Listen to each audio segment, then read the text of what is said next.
الحمد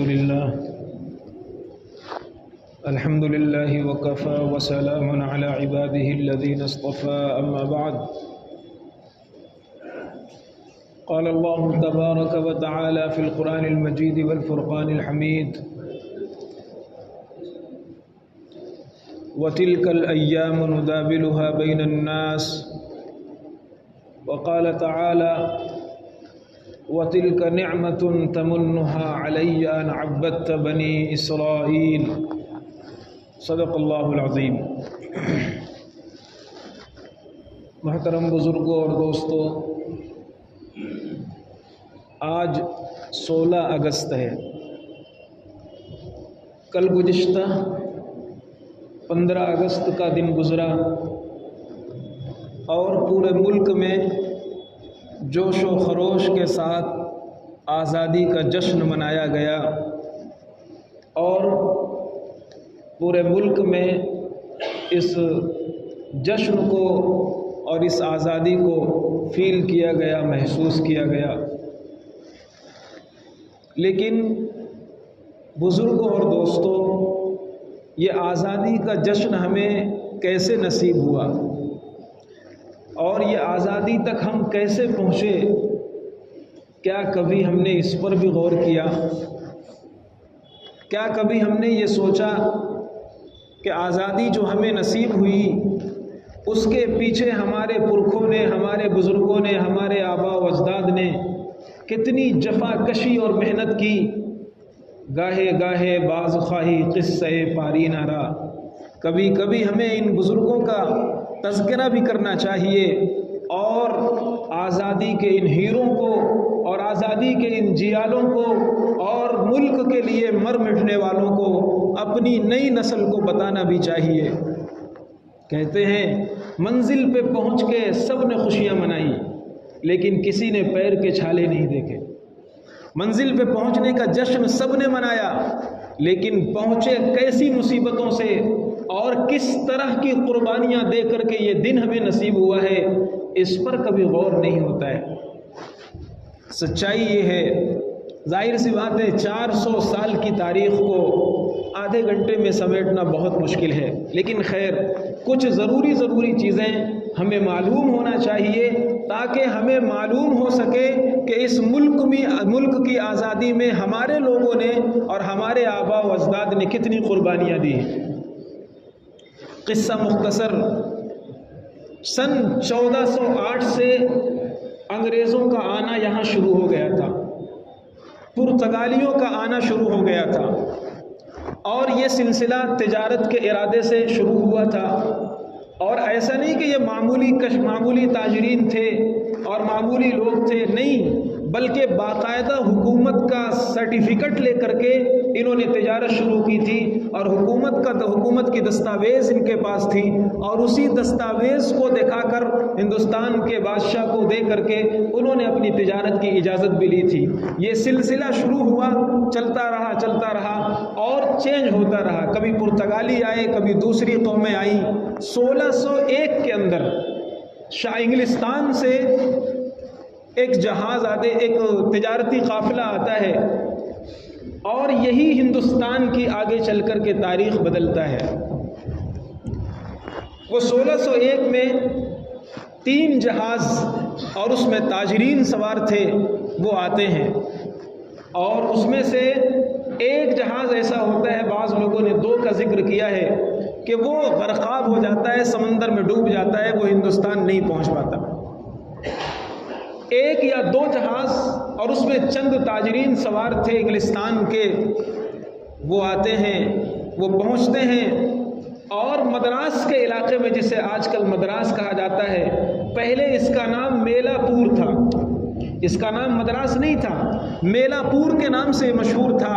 اس کی بندرگاہ پر یہ جہاز فروکش ہوتا ہے، وہاں وہ لوگ اترتے ہیں اور اس کے بعد اپنی تجارت اپنے طور پر یہ شروع کرتے ہیں.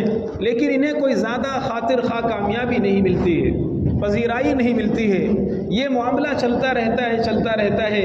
پھر 2 جہاز اور آتے ہیں اور وہ سورت بندرگاہ پر اترتے ہیں. سورت کی بندرگاہ جو تھی اس زمانے میں یہاں بھی بندرگاہ بنی ہوئی تھی اور وہاں وہ لوگ اترتے ہیں اور اپنی تجارت تھوڑی موڑی شروع کرتے ہیں۔ یہ جو ممبئی کا علاقہ ہے، جو ہمارا یہ ممبئی ہے، یہ ایک دم پورا ویران پڑا ہوا تھا۔ یہاں مچھیرے آباد تھے، مچھلیاں مارتے تھے اور پورا کچڑا پڑا ہوا تھا، کوئی آبادی نہیں تھی۔ اور یہ اس زمانے میں پرتگالیوں نے اپنی مچھلی سکھانے کے لیے اور اپنے مچھلی کو پھیلانے کے لیے تھوڑا سا قبضہ کر لیا تھا۔ یہ پرتگالیوں کے انڈر میں تھا یہ پوری ممبئی کا علاقہ۔ 1600 کچھ کے اندر انگلستان کے بادشاہ کی شادی پرتگالی شہزادی سے ہوتی ہے۔ جب پرتگالی شہزادی سے شادی ہوتی ہے تو جہیز کے طور پر اور تحفے کے طور پر پرتگالی بادشاہ نے اپنی بیٹی کو یہ ممبئی گفٹ کیا تھا، اور اس وقت پھر یہ شاہ انگلستان کے قبضے میں پہنچا۔ یہ اس وقت 1600 کچھ کی بات چل رہی ہے۔ پھر یہاں کچھ لوگ تھے، یہاں مچھلیوں کے کاروبار میں تھے، اور سورت میں تقریباً کچھ لوگ تھے۔ 1644 کے اندر شاہ جہاں کی بیٹی بیمار ہوتی ہے، جس کا میں نے پہلے ذکر کیا ہے، جہاں آرا اس کا نام تھا۔ 1644 کے اندر حکیموں ڈاکٹروں کو بلایا جاتا ہے، کسی سے علاج کرایا جاتا ہے، سب سے علاج کرایا جاتا ہے، کسی سے شفا نہیں ملتی ہے۔ اسی صورت میں جو انگلستان کے کچھ انگریز تاجر رہتے تھے، اس میں ایک ڈاکٹر بھی تھے جن کا نام تھا ڈاکٹر باٹن۔ ان کو خبر پہنچتی ہے، وہ یہاں سے پہنچتے ہیں، علاج شروع ہوتا ہے، اور اللہ کا کرنا ایسا کہ بادشاہ کی بیٹی ٹھیک ہو جاتی ہے۔ بادشاہ کی بیٹی ٹھیک ہو گئی۔ بادشاہ نے کہا منہ مانگا انعام تم کو دیا جائے گا، منہ کھولو اور اپنا انعام حاصل کرو۔ تو اس نے اپنی ذات کے لیے کچھ نہیں مانگا، ہیرے جواہرات نہیں مانگا، سونا چاندی نہیں مانگا، اس نے اپنی قوم کے لیے مانگا، اور یہ کہا کہ ہماری قوم کو تجارت کرنے کی اجازت دی جائے بنگال کے اندر، مدراس کے اندر اور یہ سورت کے اندر۔ اس طرح ان کو ایک پروانہ جاری کر دیا جاتا ہے، اور اب وہ آزادی کے ساتھ اور آرام کے ساتھ اپنی تجارت کو فروغ دیتے ہیں اور تجارت میں مضبوط ہوتے رہتے ہیں۔ 1651 تک یہ سلسلہ چلتا ہے، اور اس طرح اب ان کی تجارت کے ساتھ ساتھ ان کا فوجی نظام بھی مضبوط ہوتا ہے۔ ان کا طریقہ یہ تھا، کیونکہ وہ ایک دن کی نہیں سوچتے تھے، 200 سال 400 سال بعد کی سوچ رہے تھے، وہ آئندہ کی سوچ رہے تھے۔ اس لیے جن جن علاقوں میں وہ مضبوط ہو جاتے تھے، ان میں فوراً اپنی فوجی چھاونی بناتے تھے، اپنا فوجی قلعہ بناتے تھے اور اپنا فوجی نظام بناتے تھے، اسلحہ گولہ بارود رکھتے تھے، یعنی ایک پورا سسٹم کے ساتھ وہ رہتے تھے۔ اور اگر حکومت کے کارندے کبھی ان کو ٹچ کرتے تو وہ کہتے کہ ہمارے پاس تجارتی سامان ہے، اس کی حفاظت کے لیے ہمیں یہ رکھنا پڑتا ہے۔ تو اس طرح انہوں نے بہت چال بازی کے ساتھ اور بہت خفیہ طریقے پر یہ سلسلہ اپنا شروع کر رکھا تھا۔ حضرت شاہ ولی اللہ محدث دہلوی رحمۃ اللہ علیہ اس زمانے میں ہیں، اور انہوں نے انگریزوں کی شاطرانہ چالوں کو محسوس کرنا شروع کیا۔ اہل اللہ کا دل آئینے کی طرح صاف ہوتا ہے، اللہ تعالیٰ اس میں بہت سی چیزوں کو منعکس کر دیتا ہے، بہت سی چیزوں کو کھول دیتا ہے۔ انہوں نے محسوس کرنا شروع کیا کہ اس میں لبادہ تو تاجرانہ ہے، لیکن اس کے پیچھے کوئی سازش چھپی ہوئی ہے، اس کے پیچھے کوئی راز چھپا ہوا ہے۔ اور انہوں نے حکومتوں کو متوجہ کیا اور یہ کہا کہ تم انگریزوں کو جو اتنی مراعات دے رہے ہو، اتنی رعایت دے رہے ہو، یہ بند کرو، یہ ہمارے ملک کے لیے خطرناک ثابت ہو سکتے ہیں۔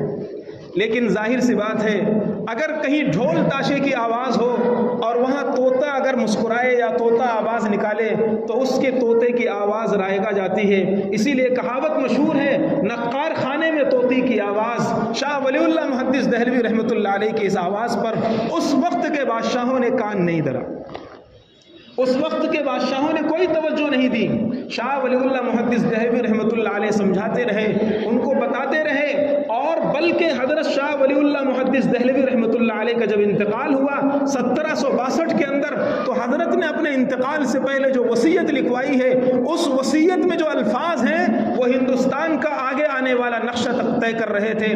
حضرت فرماتے ہیں، ہمارے آبا و اجداد یہاں کسب کرسی کے عالم میں آئے تھے، یہاں مسافرت کے عالم میں آئے تھے، یہاں ایک مسافرانہ زندگی گزار رہے تھے، اور لگتا ہے اب ہم پھر مسافرانہ زندگی کی طرف جا رہے ہیں۔ یہ 1762 کے اندر شاہ ولی اللہ محدث دہلوی رحمۃ اللہ علیہ نے اس سے پہلے یہ وصیت نامہ لکھوایا ہے۔ خیر بہرحال یہ سلسلہ چلتا رہتا ہے، یہ سلسلہ چلتا رہا۔ ادھر انگریزوں نے جب بنگال کے اندر اپنی کمپنی قائم کی اور اپنی تجارتی کمپنیاں قائم کرنے کے ساتھ ساتھ ان کو پروانہ مل گیا تھا کہ جہاں تم اپنی تجارتی کمپنیاں قائم کرو وہاں 38 گاؤں خرید لو، کہیں کہیں 15 گاؤں خرید لو، کہیں کہیں اور چیزیں ہیں۔ تو وہ اپنے اپنے علاقے کو پورا گاؤں بناتے اور کمپنیاں بناتے، پورا فوجی قلعہ بناتے، فوجی نظام بناتے اور اس طرح مضبوط ہو جاتے تھے۔ اور اس وقت ہندوستان کا جو نقشہ تھا آپسی خلفشار، فوجی نظام مضبوط نہیں تھا، جگہ جگہ بغاوت پھوٹتی تھی، کہیں مراٹھے سر اٹھاتے تھے، کہیں یہ سر اٹھاتے تھے، کہیں یہ بغاوت کرتے تھے، بادشاہوں کے جو شہزادے تھے وہ آپس میں لڑے مڑے جا رہے تھے۔ تو ہندوستان کا جو اس وقت سیاسی نقشہ تھا وہ بھی کوئی مضبوط اور مستحکم نہیں تھا۔ انگریزوں نے اس کا بہت بھرپور فائدہ اٹھایا اور انہوں نے اس سازش کے ساتھ بنگال کے علاقے میں قدم بڑھانا شروع کیا۔ جب بنگال کے علاقے میں قدم بڑھانا شروع کیا تو اللہ جزائے خیر دے، اللہ تبارک و تعالیٰ ایسے جیالوں کو پیدا کرتا ہے۔ آج ہمارے ملک سے ہمارے ایسے جیالوں کا نام مٹایا جا رہا ہے۔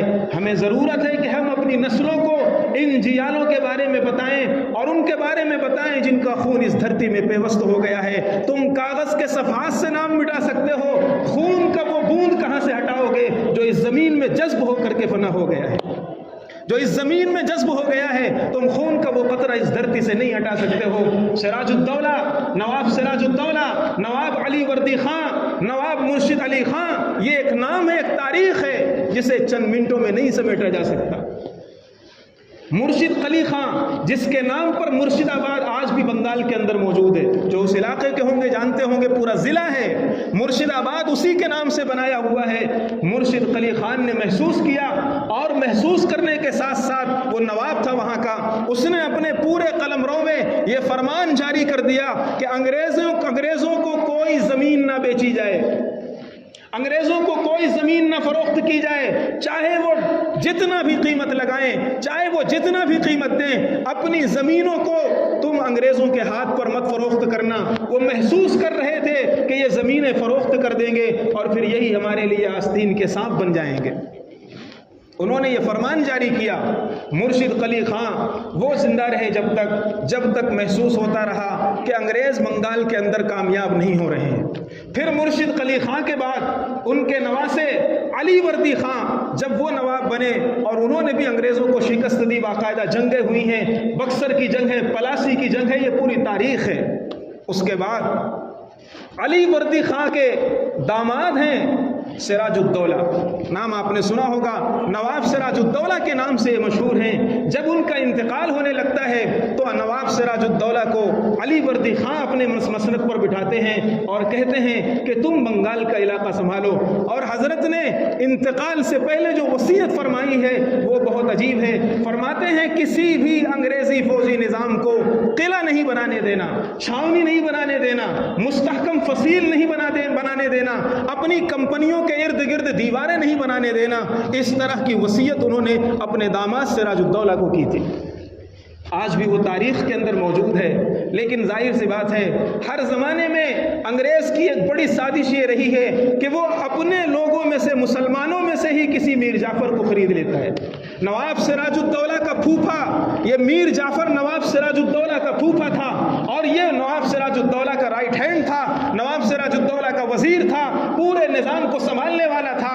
اس کو یہ چپکلش تھی کہ میں پھوپھا ہو کر کے میرا یہ بچہ مسند پر بیٹھے اور میں اس کے انڈر کام کروں، میں اس کا وزیر بن کر کام کروں، یہ میں کیسے برداشت کر سکتا ہوں؟ چنانچہ انگریز نے میر جعفر کو خرید لیا۔ اور جب انگریز نے میر جعفر کو خریدا اور میر جعفر کو خریدنے کے بعد پھر نواب سراج الدولہ کو جو اس کا خاص سرنگ تھی، خاص چھپنے کی جگہ تھی، وہ بتا دیا اور پھر جنگ میں نواب سراج الدولہ کو شہید کر دیا گیا۔ اسی طرح ایک انگریزوں کے خلاف ایک بغاوت اٹھتی ہے، ایک تحریک ہوتی ہے 1782 کے اندر۔ نواب حیدر علی خان میسور کے اندر اٹھتے ہیں اور پہلے یہ ایک غیر مسلم راجا کے انڈر کام کرتے تھے، لیکن جب انہیں محسوس ہوا، اور پھر فوج کے سپہ سالار بنا دیے گئے، لیکن جب انہیں محسوس ہوا کہ ان کے اپنے ہی لوگ ان کے خلاف بغاوت کر رہے ہیں، تو انہوں نے میسور کی دھرتی پر قبضہ کر لیا، انگریزوں سے جنگ کرنا شروع کیا۔ 1782 کے اندر وہ اس مسند کو سنبھالتے ہیں اور مسلسل جنگیں شروع کر دیا، مسلسل، اور انگریز سے 4 سے زیادہ جنگیں ایسی لڑی ہیں جس میں انگریز کو بہت بری طرح شکست ہوئی ہے۔ حیدر علی کا انتقال ہونے لگا۔ حیدر علی نے اپنے انتقال کے بعد اپنے ایک شیر کو مسند پر بٹھایا جسے دنیا ٹیپو سلطان کے نام سے جانتی ہے۔ ٹیپو سلطان نے 1782 میں حیدر علی کا انتقال ہوا ہے، 1762 سے 20 سال، 1762 سے 1782 تک حیدر علی نے جنگیں کی ہیں، پھر 1782 میں ٹیپو سلطان کو مسند پہ بٹھایا ہے۔ ٹیپو سلطان کے جنگ کرنے کا انداز ہی دوسرا تھا۔ انہوں نے باقاعدہ جنگ ابھی نہیں شروع کی، انہوں نے پورے عالمی طور پر ایک راہ ہموار کرنے کی کوشش کی کہ ہندوستان میں جو انگریزوں نے غاصبانہ قبضہ کر لیا ہے، مسلمانوں پر عرصہ حیات تنگ کر دیا ہے، برادران وطن کو جینا دو بھر کر دیا ہے، ان کے خلاف سازش رچی جائے، ان کے خلاف زمین ہموار کی جائے۔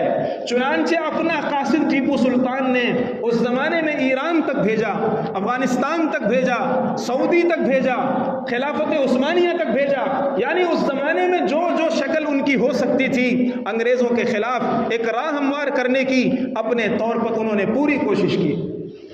لیکن ظاہر سی بات ہے، ما قدر اللہ آت، اللہ تعالیٰ جو تقدیر میں لکھ دیتا ہے اس تقدیر کے لکھے ہوئے کو کوئی نہیں بدل سکتا۔ انسان تدبیر کر سکتا ہے، کوشش کر سکتا ہے، لیکن تقدیر کا سکہ نہیں بدلا جا سکتا ہے۔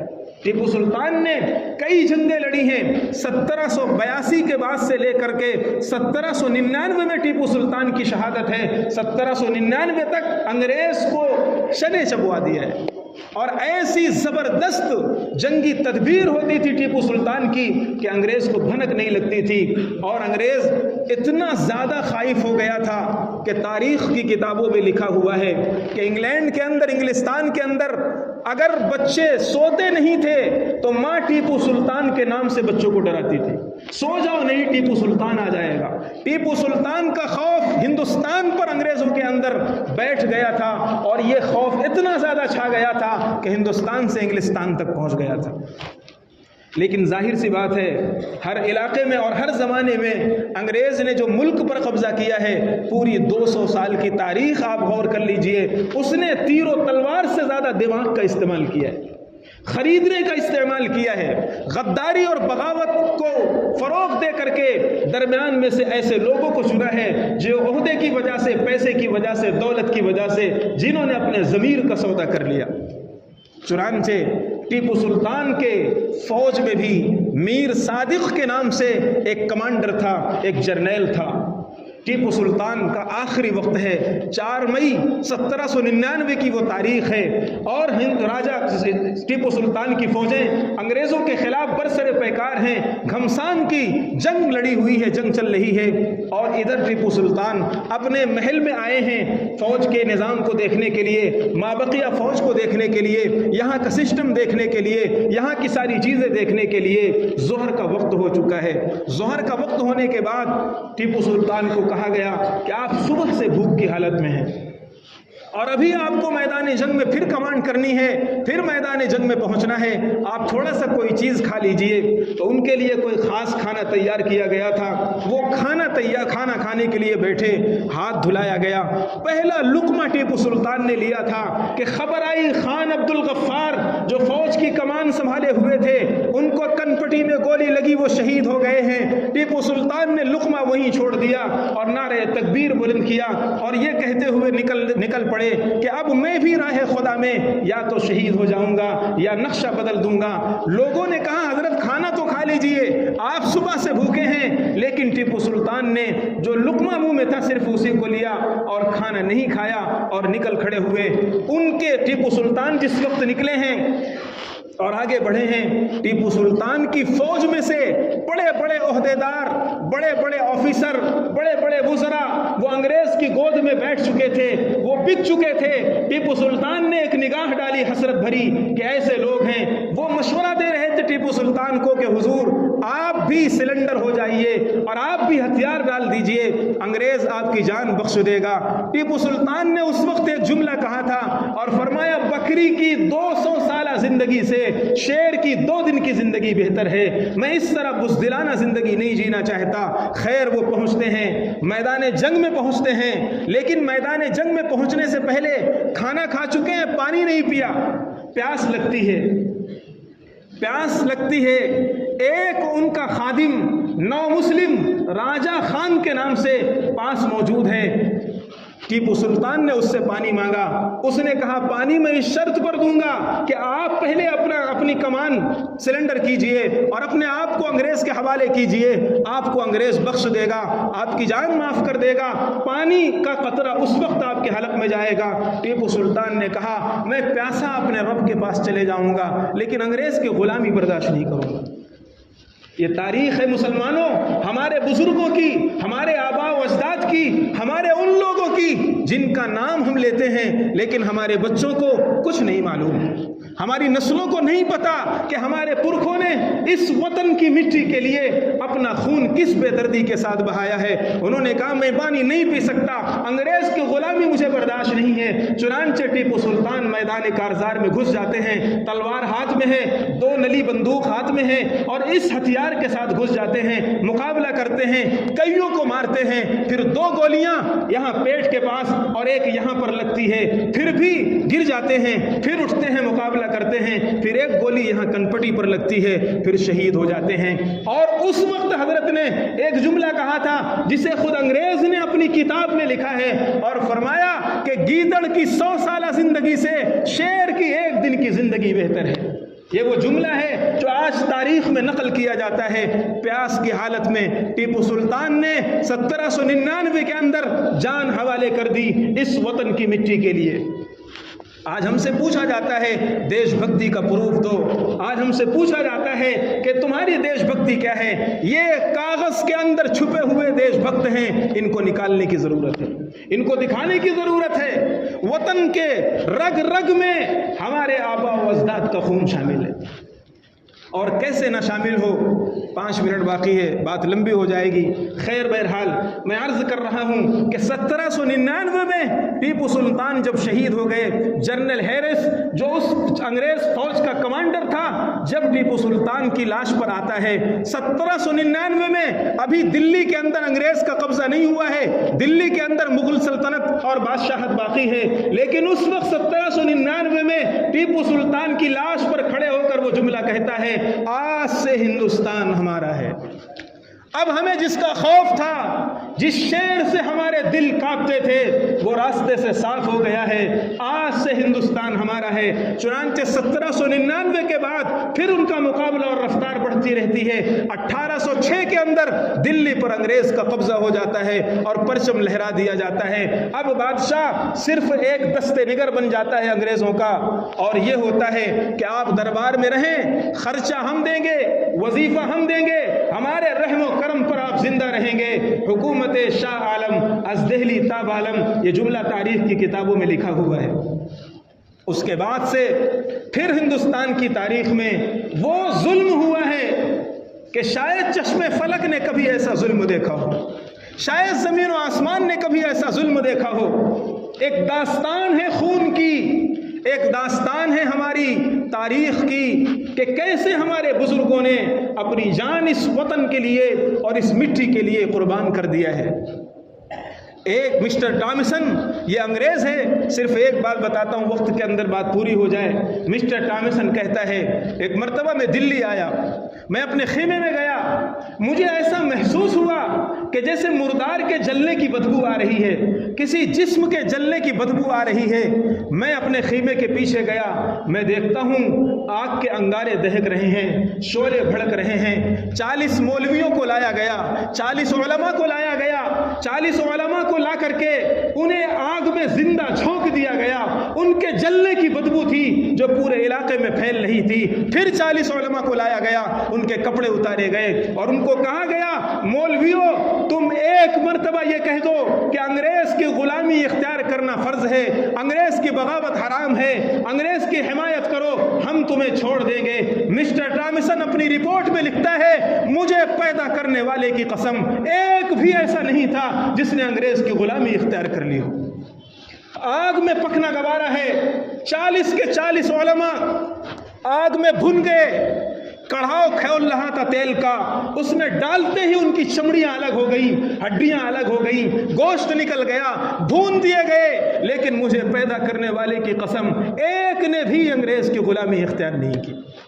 کوئی ایک تاریخ ہے، بوریوں میں بھر دیا جاتا، ایسے لٹکا دیا جاتا اور پھر فوجیوں کو کہا جاتا ان میں نشانہ سیکھیے، بوریوں میں بند کر کے ان کو دریا میں پھینک دیا جاتا، اور کبھی کبھی ایسا ہوتا کہ ایک ہاتھی کے پیر پر ایک پیر باندھا جاتا، دوسرے ہاتھی کے پیر پر دوسرا پیر باندھا جاتا، 20 سے انہیں چیر دیا جاتا۔ اس طرح علماء کے ساتھ برتاؤ کیا گیا۔ کبھی ایسا بھی تاریخ میں کیا جاتا، توپ کا دہانہ ہوتا۔ ایک بوڑھے عالم کو تاریخ کی کتابوں میں لکھا ہوا ہے، ایک بوڑھا عالم 80 سال سے اوپر جس کی عمر ہے، اس سے کہا جا رہا ہے تم فتویٰ دو کہ انگریز کی غلامی فرض ہے، انگریز کی حمایت فرض ہے، انگریز کے خلاف تلوار اٹھانا حرام ہے۔ اس نے کہا میں یہ فتویٰ نہیں دے سکتا۔ انگریز نے کہا تمہیں بھون دیا جائے گا۔ اس نے کہا جان لے سکتے ہو، ایمان نہیں لے سکتے۔ یہ جسم ہے، یہ روح ہے، یہ جان ہے، تمہارے بس میں اتنا ہے تم توپ کے دہانے پر باندھ دو اور گولا داغ دو، لیکن میرے سینے میں جو ایمان کی لو روشن ہے وہ ایمان کی لو تم بجھا نہیں سکتے۔ مورخ لکھتا ہے اس بوڑھے آدمی کو توپ کے دہانے پر باندھ دیا گیا، انگریز نے گولا داغا، بوڑھے انسان کے جسم کے پرخچے اڑ گئے، پتہ نہیں چلا اس کا وجود کہاں گیا، لیکن مجھے پیدا کرنے والے کی قسم اس نے اپنی جان دے دی، اپنے ضمیر اور ایمان کا سودا نہیں کیا۔ یہ ایک بات ہے، کوئی پوری تاریخ بھری ہوئی ہے ہمارے جیالوں کی، ہمارے بزرگوں کی۔ علامہ حسین احمد مدنی رحمۃ اللہ علیہ کراچی کے اندر انگریز کی جج عدالت میں حاضر ہوتے ہیں، جج انگریز بیٹھا ہوا ہے اور اس نے کہا حسین احمد تم 1857 کی جنگ آزادی میں جن لوگوں نے شرکت کی تھی اور جن لوگوں نے تم نے یہ فتویٰ دیا ہے، تمہارے بزرگوں نے یہ فتویٰ دیا ہے کہ انگریزوں کی فوج میں شرکت کرنا حرام ہے، تم نے یہ فتویٰ دیا ہے۔ حسین احمد مدنی رحمۃ اللہ علیہ نے فرمایا فتویٰ دیا ہے کیا ہوتا ہے، فتویٰ دیتا ہوں، دیتا رہوں گا، انگریز کی فوج میں شامل ہونا حرام ہے۔ جج نے کہا حسین تمہیں معلوم نہیں اس کا انجام کیا ہوگا۔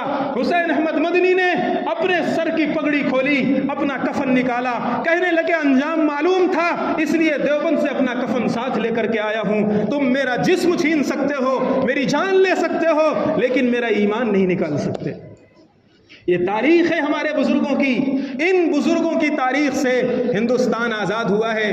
آج ہم صرف جشن منا لیتے ہیں، آج ہم خوشیاں منا لیتے ہیں، لیکن اس دیش کے لیے، اس ملک کے لیے ہمارے بزرگوں نے اور ہمارے علماء نے کس طرح کی قربانیاں دی ہے۔ کالا پانی کی ایک تاریخ ہے، مالٹا کی ایک تاریخ ہے، علامہ جعفر تھانیسری کی ایک تاریخ ہے۔ جیسے پنجڑے ہوتے تھے ٹرین کے ڈبے، آج کل تو کھڑکیاں ہیں، لیکن وہ تو سزا کے طور پر ان کو رکھا جاتا تھا۔ وہ سارے ٹرین کا پورا ڈبہ ٹین کا ڈبہ ہوتا تھا، وہ پورا پیک، ایک بھی ہوا جانے کا کوئی راستہ نہیں، اور اس میں چاروں طرف سے کیلیاں لگی ہوئی ہیں، چاروں طرف سے کیل ٹھوک دی جاتی تھی، اور 72 انسانوں کو اس ڈبے میں ٹھوس دیا جاتا تھا، اور پھر وہ ٹرین کا ڈبہ دلی سے لے کر کے خیبر پختون تک، دلی سے لے کر فلاں علاقے تک اس کو دوڑایا جاتا۔ ان کے جسم چھلنی ہو جاتے، کتنوں کا دم گھٹ جاتا، کتنے بے ہوش ہو جاتے، پہنچتے پہنچتے 1-2 زندہ رہتے، وہ بھی ادھمرا ہو جاتے ہیں۔ یہ ظلم کیا گیا تھا، اور اس ظلم کی راہ پر چل کر کے یہ ہندوستان آزاد ہوا ہے۔ آج ہم نے اپنے لوگوں کو بھلا دیا ہے۔ کون بتائے گا یہ تاریخیں؟ کون ہماری نسلوں کو بتائے گا؟ آج جیالوں کے نام پر 2-4 نام لے لیے جاتے ہیں، علامہ ابوالکلام آزاد، میر اشفاق اللہ خان، بس مسلمانوں کے 2-3 نام لے کر کے یہ باور کرایا جاتا ہے کہ گویا مسلمانوں کا تاریخ میں اور جنگ آزادی میں صرف تھوڑا سا حصہ ہے، جیسے نمک اور آٹے کا حصہ ہوتا ہے۔ ایسا نہیں ہے بزرگوں اور دوستوں، 100 سال تک تنہا مسلمانوں نے لڑائی کی ہے، کوئی بھی برادران وطن اس میں شامل نہیں تھا۔ جنگ آزادی کے 3 دور ہیں، ان میں سے پہلا دور وہ ہے جس میں صرف مسلمانوں نے نبردآزمائی کی ہے۔ وقت نہیں ہے، وقت بھی پورا ہو گیا ہے۔ ظاہر ہے 400 سال کی اس عظیم تاریخ کو چند منٹوں میں نہیں سمیٹا جا سکتا۔ ضرورت ہے اس بات کی کہ ہم اس چیز کو پڑھیں، محسوس کریں، اور اگرچہ بھلایا جا رہا ہے لیکن تاریخ نے اس کو محفوظ کر لیا ہے، کتابوں میں آج بھی یہ زندہ ہے، یہ محفوظ ہے۔ ہمیں اپنی نئی نسل کو بتانے کی ضرورت ہے، ورنہ انہیں جیسے نصاب میں پڑھایا جائے گا ویسے ہی وہ سیکھیں گے۔ اللہ تعالی ہمیں عمل کی توفیق عطا فرمائے، اور ان جیالوں نے جو راہ وفا سے گزر گئے سب کی اللہ تعالی مغفرت فرمائے، اور ہو سکے تو 3 مرتبہ سورہ اخلاص پڑھ کر ان لوگوں کے نام پر ایصال ثواب بھی کرنا چاہیے جنہوں نے، جو مسلمانوں نے اس دیش کے لیے اپنی جان راہ وفا میں قربان کر دی۔ وآخر دعوانا الحمد للہ رب العالمین۔